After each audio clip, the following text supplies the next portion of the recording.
আজ একটি অত্যন্ত গুরুত্বপূর্ণ বিষয় নিয়ে কথা বলতে চাই, আর তা হল মিথ্যা বলার অভ্যাস আমাদের ব্যক্তিত্বকে কিভাবে নষ্ট করে।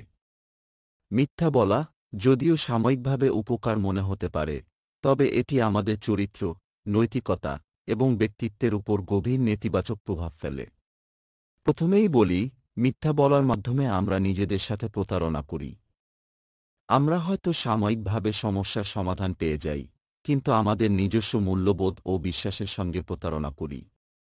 যখন আমরা মিথ্যা বলি, তখন আমরা আমাদের নিজের কাছে নিজের বিশ্বাসযোগ্যতা হারাই। মিথ্যার বিষ শুধু আমাদের কথার মধ্যেই সীমাবদ্ধ থাকে না, এটি আমাদের মন এবং ব্যক্তিত্বকেও গ্রাস করে। মিথ্যা বলার ফলে আপনার কথার ওপর থেকে অন্যদের আস্থা উঠে যায়।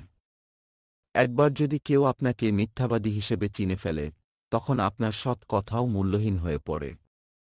আপনার প্রতি মানুষের শ্রদ্ধা কমে যায়, আর ব্যক্তিত্বে নেমে আসে অন্ধকার। আমরা যদি ব্যক্তিত্বকে উন্নত করতে চাই, তবে আমাদের মিথ্যা বলার অভ্যাস পরিহার করতে হবে। সত্যের শক্তি কখনও মিথ্যার চেয়ে কম নয়। হয়তো সত্য কথা বলা অনেক সময় কঠিন হয়ে দাঁড়ায়, কিন্তু এটি আপনাকে সৎ ও সাহসী মানুষ হিসেবে প্রতিষ্ঠিত করে। একজন প্রকৃত সফল ব্যক্তিত্বের অন্যতম গুণ হল সত্যবাদিতা। প্রকৃত সফল ব্যক্তিরা মিথ্যার আশ্রয় নেন না। তারা জানেন যে সত্যের মাধ্যমে মানুষের হৃদয় জয় করা সম্ভব।